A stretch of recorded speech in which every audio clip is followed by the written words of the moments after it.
The brain is made up of tiny nerve cells called neurons. These neurons have tiny branches that reach out and connect to other neurons to form a neural net. Each place where they connect is integrated into a thought or a memory. Now, the brain builds up all its concepts by the law of associative memory. For example, ideas, thoughts, and feelings are all constructed and interconnected in this neural net, and all have a possible relationship with one another. The concept and the feeling of love, for instance, is stored in this vast neural net. But we build the concept of love from many other different ideas. Some people have love connected to disappointment.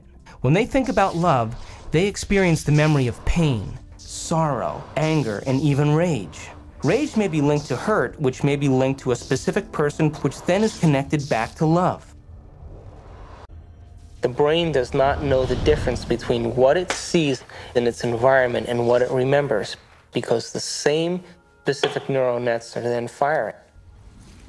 We know physiologically that nerve cells that fire together wire together. If you practice something over and over again, those nerve cells have a long-term relationship. If you get angry on a daily basis, if you get frustrated on a daily basis, if you suffer on a daily basis, if you give reasons for the victimization in your life, you're rewiring and reintegrating that neural net on a daily basis, and that neural net now has a long-term relationship with all those other nerve cells called an identity. We also know that nerve cells that don't fire together no longer wire together.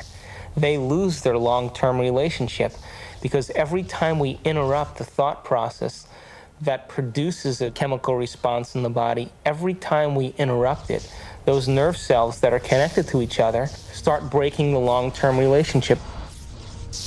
If we practice our mental rehearsal and our skill in being able to do it will show that certain brain circuits will grow as a result of our effort. It'll get easier to do, in other words. If we accept that idea, then it will allow us to go back the next day and do it with more certainty and with more acceptance. But still, when we can make thought more real than anything else, our brain is designed to do that.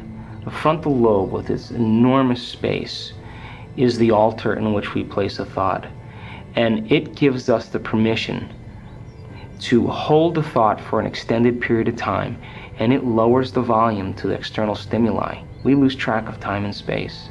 That's the moment we're stepping into the quantum field. That's the moment that now we're making thought more real than anything else.